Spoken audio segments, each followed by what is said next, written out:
जय माँ लक्ष्मी। दोस्तों, हमारे चैनल परम सत्य में आप सभी का स्वागत है। तो दोस्तों, आज का प्रसंग है नंबर 1, मनुष्य सुखी और धनवान कैसे होता है। नंबर 2, कर्ज में डूबा व्यक्ति कर्ज मुक्त कैसे होता है। नंबर 3, लक्ष्मी जी को प्रसन्न कैसे किया जा सकता है। मित्रों, एक बार भगवान शिव माता पार्वती के साथ में भ्रमण कर रहे थे। उसी समय पर माता पार्वती भगवान शिव से कहने लगी, प्रभु, मेरे मन में 3 प्रश्न उठ रहे हैं। यदि आप मुझे इन तीनों प्रश्नों का उत्तर दे दे और मेरी समस्या का समाधान कर दे तो मेरे मन को बहुत शांति मिलेगी। तो भगवान शिव कहते हैं, हे पार्वती, ठीक है, तुम अपने तीनों प्रश्न बताओ। मैं तुम्हें तुम्हारे तीनों प्रश्नों का उत्तर दे करके तुम्हारे मन को संतुष्ट करने का प्रयास करूंगा। माता पार्वती कहती है, प्रभु, मेरे 3 प्रश्न हैं। नंबर 1, मनुष्य सुखी और धनवान कैसे होता है। नंबर 2, कर्ज में डूबा मनुष्य कर्ज मुक्त कैसे हो सकता है। नंबर 3, लक्ष्मी जी को प्रसन्न कैसे किया जा सकता है। दोस्तों, माता पार्वती की बात सुनकर के भगवान शिव कहने लगे, देखो पार्वती, अब मैं तुम्हें एक कहानी सुनाता हूँ। इस कहानी को बड़े ही ध्यान से सुनना।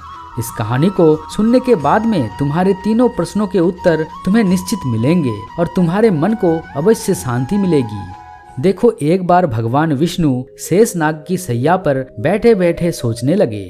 उनके मन में एक विचार आया, चलो पृथ्वी पर घूमने के लिए चलते हैं। मुझे कई साल बीत गए, मैं पृथ्वी पर नहीं गया। और इस प्रकार का विचार करके विष्णु जी अपनी यात्रा की तैयारी में लग गए। उधर विष्णु जी को तैयार होता देख करके लक्ष्मी जी आ जाती है। तो लक्ष्मी जी पूछने लगी, प्रभु, आप सुबह सुबह कहाँ पर जाने की तैयारी कर रहे हो।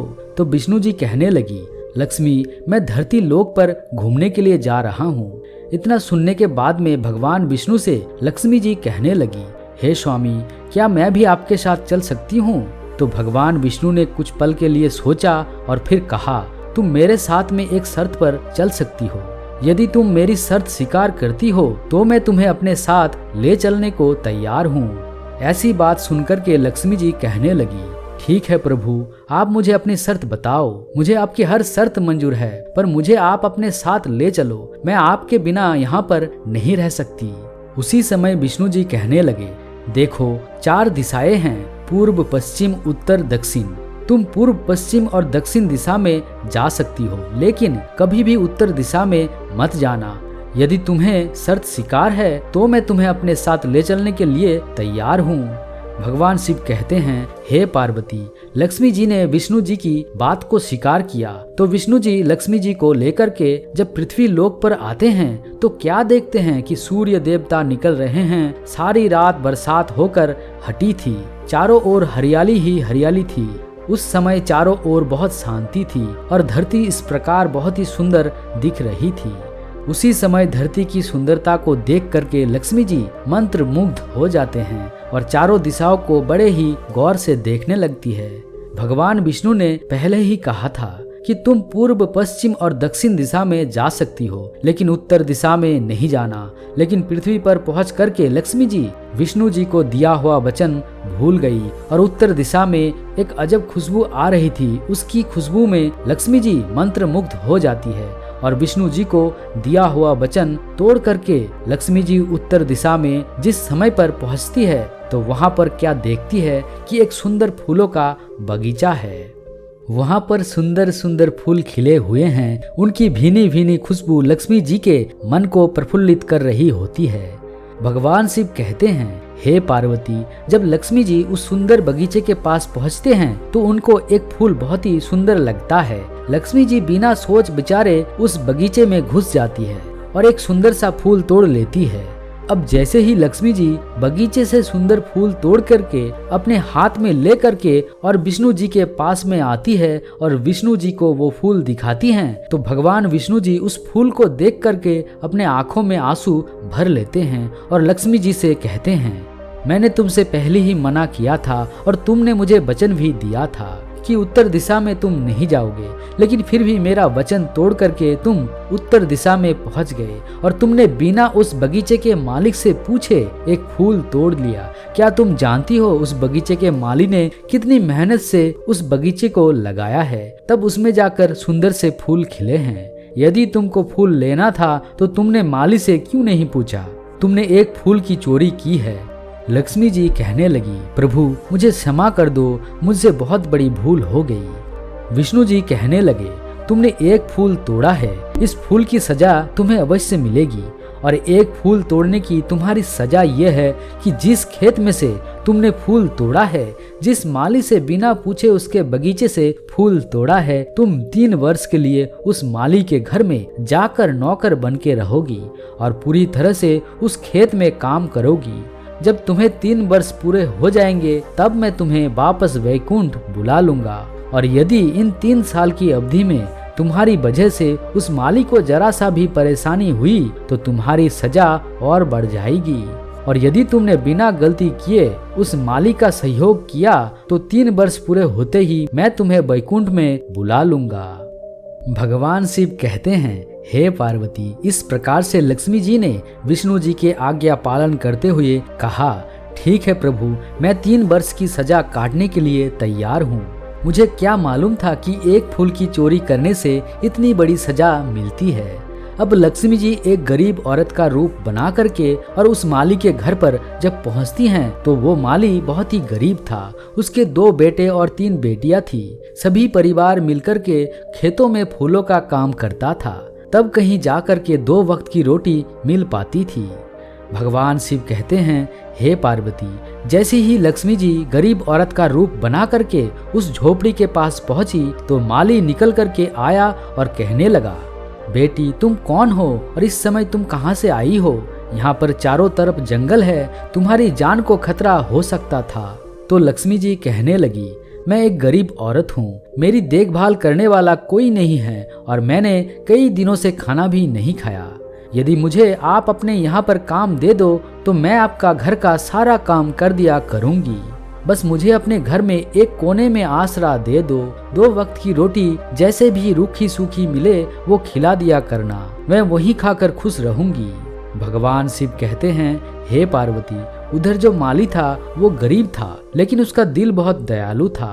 वो कहने लगा, बेटी मेरे 2 बेटे और 3 बेटियां हैं। आज से मैं ये समझूंगा कि मेरे 2 बेटे और 3 बेटियों की जगह पर मेरी 4 बेटियां हैं और जब तक तुम्हारा मन करे तब तक तुम हमारी इस झोपड़ी में रह सकती हो। प्रभु ने मुझे 3 बेटियां दिए हैं, यदि इन तीनों की जगह 4 बेटियां होती तो भी तो मुझे गुजारा करना होता।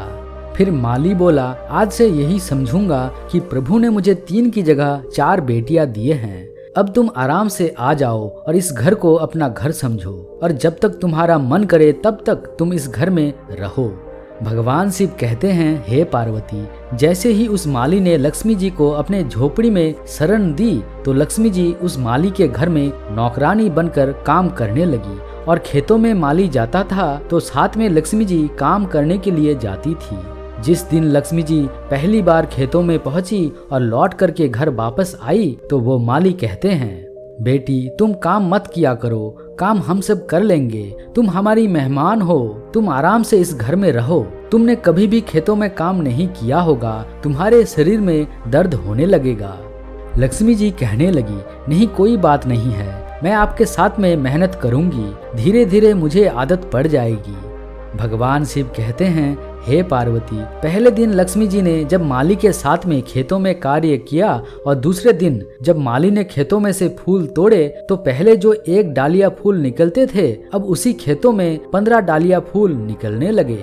इसको देख करके माली की खुशी का ठिकाना नहीं रहा और कहने लगा, मेरे घर में मेरी बेटी के आने से मेरे घर की खुशियाँ बढ़ गई। आज हमारे फूलों में बहुत बड़ी पैदावार होने लगी है।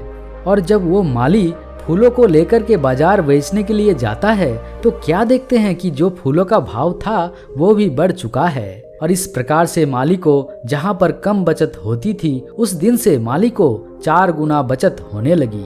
अब तो माली बहुत खुश होने लगा। जब माली को फूलों में बचत हुई तो उस गरीब माली ने एक गाय खरीद ली और धीरे धीरे करके लक्ष्मी जी की कृपा से उस माली की दिन दुगनी रात चौगनी तरक्की होने लगी।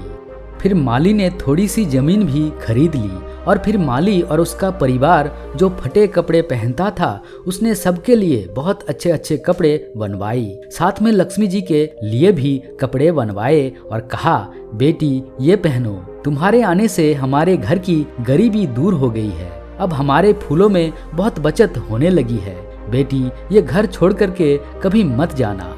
भगवान शिव कहते हैं, हे पार्वती, अब तो समय धीरे धीरे और गुजरा तो माली ने पक्का घर बनवा लिया और एक दिन पूरे परिवार के लिए गहने बनवा करके लाया और उसने लक्ष्मी जी को गहने दिए और कहा, बेटी अब मेरी 4 बेटियां जब गहने पहनेंगी तो मुझे बहुत खुशी होगी।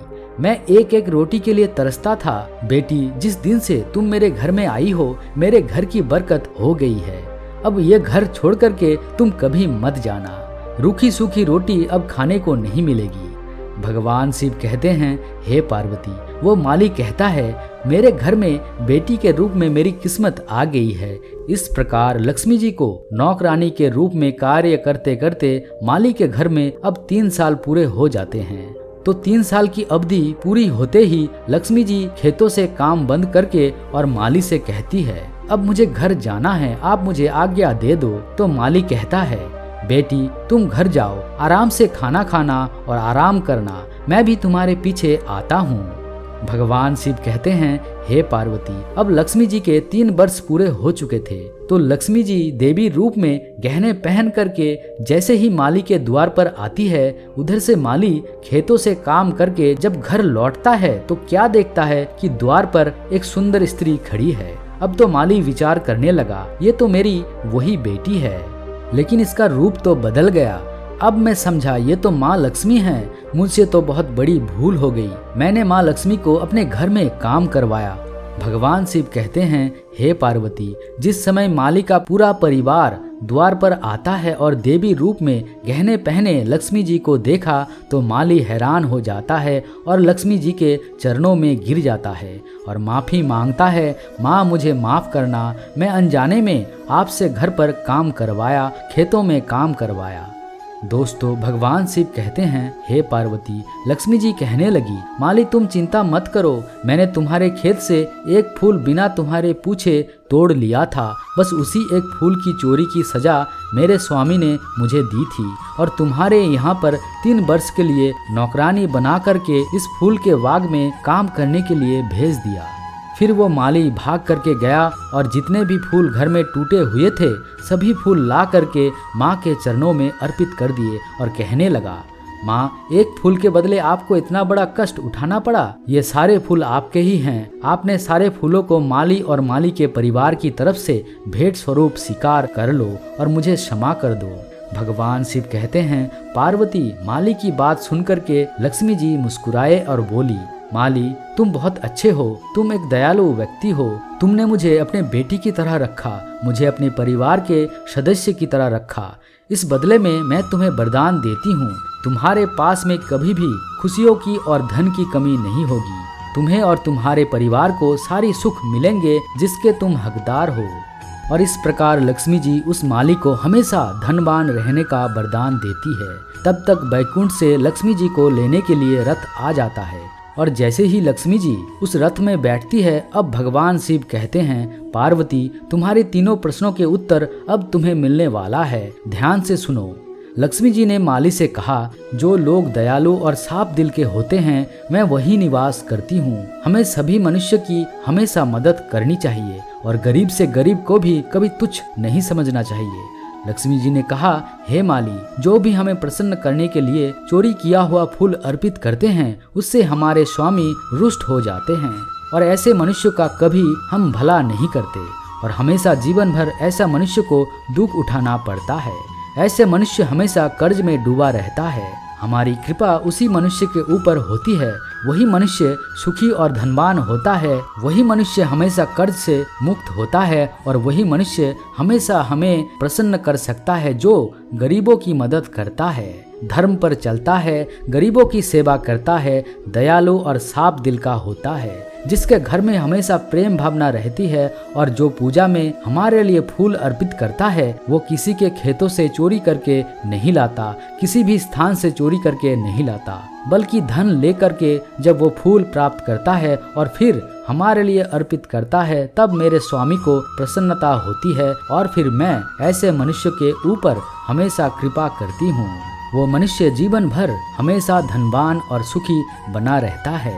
तो दोस्तों, इस प्रसंग से हमें ये सीख मिलती है, यदि हमें लक्ष्मी जी को प्रसन्न करना है, यदि हम ये चाहते हैं कि हमारे घर में माँ लक्ष्मी जी की सदा कृपा बनी रहे, तो हमें लक्ष्मी माँ के चरणों में फूल अर्पित करनी है।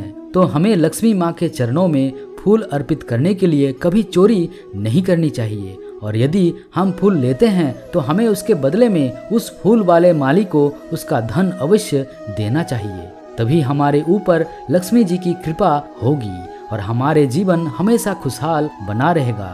तो दोस्तों, यदि आपको हमारी वीडियो पसंद आई हो तो प्लीज आप हमारे चैनल को अभी सब्सक्राइब कर ले, क्योंकि आपका एक सब्सक्राइब हमारे लिए बहुत ही महत्व रखता है। दोस्तों, इस वीडियो को बोलते समय कोई त्रुटि हो तो क्षमा चाहता हूँ। उम्मीद है आप सभी को ये वीडियो अच्छे लगे होंगे। अगर आपको पसंद आई है तो इसे लाइक और अपने दोस्तों के साथ शेयर करें। अगर आप माता लक्ष्मी के सच्चे भक्त हैं तो कमेंट बॉक्स में जय माँ लक्ष्मी अवश्य लिखिएगा। तो मिलते हैं एक नए वीडियो के साथ, तब तक के लिए जय माँ लक्ष्मी।